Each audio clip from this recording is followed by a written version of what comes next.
Well, I knew James for quite a while.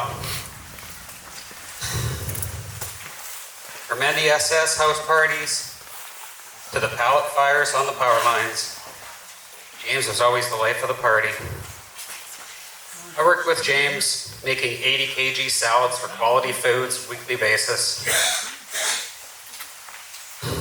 We helped run party time rentals. The butler did a catering, hungover, getting people dishes that weren't ready, saying they were ready, just so we could run into the back and do 250 dishes 90 miles an hour, customers browsing while we waited, and those team building lunches at the commie. James was a great friend, a great worker, wonderful father, and many other great qualities. Where James excelled most was on the trails with that Honda 650. Not too many other people out there could handle a 650 in the trails, it being so heavy to maneuver. But not for James, he rode it like a boss. Even though I've been riding pretty much the same amount of time with my two-stroke race bike. I don't remember too many times that I was out in front. James was definitely the trail boss. He'll be dearly missed every time we go out for a ride. I guess now, the torch is gonna have to be passed to Justin so he can rock the trails in Dad's memory forever.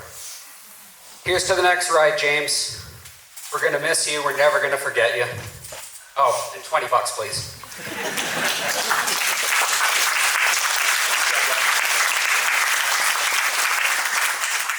Hello. Okay, so I met James 21 years ago with some friends. Went to his house, and the minute I met James, I knew I was in for it.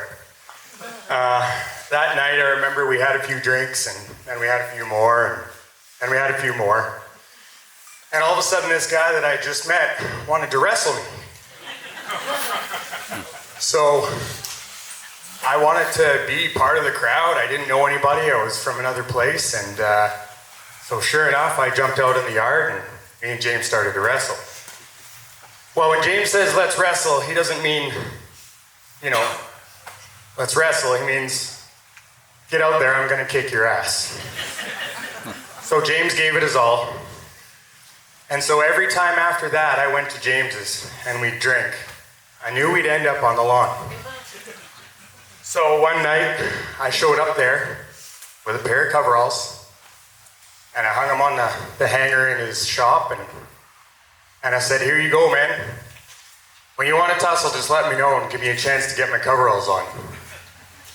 And the next time I came back, I looked in there, and we'd had a couple drinks, and he gave me a funny look, and I was like, oh crap, here it comes.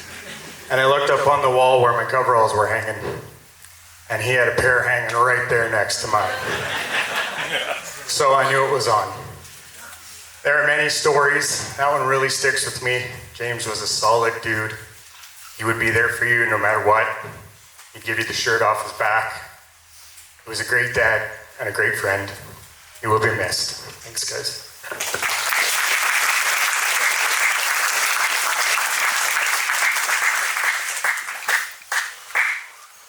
Hello. It's kind of hard to go up to after a couple comments like that kind of covered the bases. So I just want to say to the Lindsay family that you guys should be so proud that you've been a staple in Lanceville and just dug in how you guys have been. It's just been unreal, like for years and years. I don't know when Lanceville started for the Lindsay's family, but just amazing that you guys hunkered down and invited anybody.